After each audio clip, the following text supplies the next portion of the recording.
બુલેટિનની શરૂઆત કરીએ નર્મદાથી સમાચાર મળી રહ્યા છે। સરદાર સરોવર ડેમને લઈને મહત્વના સમાચાર મળી રહ્યા છે।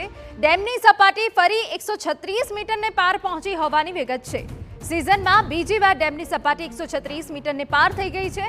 ઉપરવાસમાંથી 1,12,000 ક્યુસેક પાણીની આવક। નર્મદા ડેમમાંથી 1,20,000 ક્યુસેક પાણી છોડવામાં આવ્યું છે। ડેમના 10 દરવાજા ખોલી નર્મદા નદીમાં પાણી છોડવામાં આવ્યું। નર્મદા ડેમની સપાટી 136.33 મીટરે પહોંચી છે। નર્મદા ડેમની મહત્તમ સપાટી 138.68 મીટર પર પહોંચી છે। તો સરદાર સરોવર ડેમની સપાટી ફરી 136 મીટરને પાર પહોંચી હોવાની વિગત છે। સિઝનમાં બીજી વખત એવું થયું છે કે ડેમની સપાટી 136 મીટરને પાર થઈ ગઈ છે। ઉપરવાસમાંથી 1,12,000 ક્યુસેક પાણીની આવક। નર્મદા ડેમમાંથી 1,20,000 ક્યુસેક પાણી છોડવામાં આવ્યું છે। ડેમના 10 દરવાજા ખોલી નર્મદા નદીમાં પાણી છોડવામાં આવ્યું છે। નર્મદા ડેમની સપાટી 136.33 મીટરે પહોંચી। નર્મદા ડેમની જે મહત્તમ સપાટી છે 138.68 મીટર પર હાલ દેખાઈ રહી છે।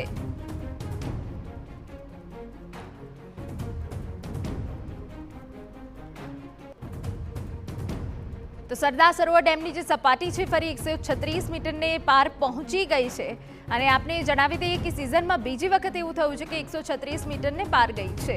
અમારા સંવાદદાતા વિશાલ પાઠક વધુ વિગતે વાત કરવા જોડાયા છે। વિશાલ, પૂરી વિગત।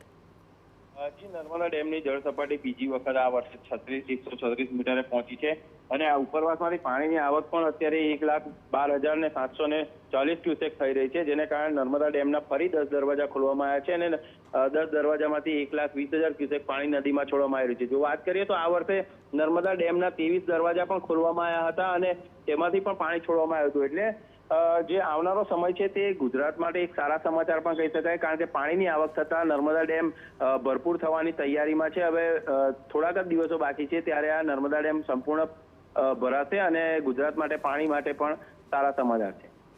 બિલકુલ, આભાર તમામ વિગતો બદલ। તો જે રીતે 136 મીટરને પાર સિઝનમાં બીજી વાર ડેમની સપાટી જોવા મળી રહી છે।